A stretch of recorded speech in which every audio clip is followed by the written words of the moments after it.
মরুভূমির বুকে হঠাৎই চোখে পড়ে এক লাল হৃদয়। চীনের ইনার মঙ্গোলিয়ায় থাকা উলান হ্রদ যেন ধুলোমাখা নিস্তব্ধতার মাঝেও প্রাণের দোলায় দুলে ওঠা এক নিঃশব্দ স্পন্দন। এই জলাধারটির আকৃতি, রং ও বৈজ্ঞানিক তাৎপর্যের কারণে একে অনেকেই বলেন পৃথিবীর হৃৎপিণ্ড।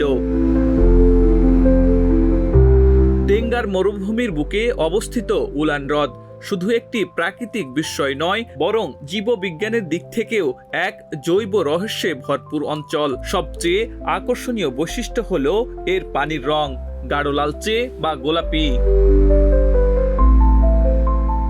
বিজ্ঞানীরা জানান এই রঙের নৈপথ্যে রয়েছে কিছু লবণ সহিষ্ণু অণুজীব ও শৈবাল। এই রঙিন রূপ সবচেয়ে বেশি স্পষ্ট হয় জুন থেকে সেপ্টেম্বর মাসে। তখন গ্রীষ্মের খরায় হ্রদের পানির স্তর কমে আসে, ফলে শৈবাল ও ব্যাকটেরিয়ার ঘনত্ব বাড়ে, ফলে কাঁটা জলাধার যেন রক্তিম হৃদয়ের মতো আলো ছড়ায়। উলান হ্রদ শুধু দেখার বস্তু নয়, এটি একটি জীববৈচিত্র্যের আশ্রয়স্থল। এখানে রয়েছে প্রায় 200 প্রজাতির পাখি এবং নানা ধরনের জলজ উদ্ভিদ।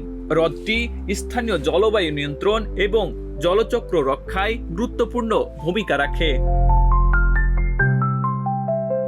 বিজ্ঞানের পাশাপাশি এই হ্রদ প্রকৃতির সঙ্গে মানুষের ভৌগোলিক সংলাপের এক নিঃশব্দ রূপক, যেখানে পৃথিবী শুধু বেঁচে নেই, ধ্বনিত হচ্ছে হৃদস্পন্দনের মতো করে।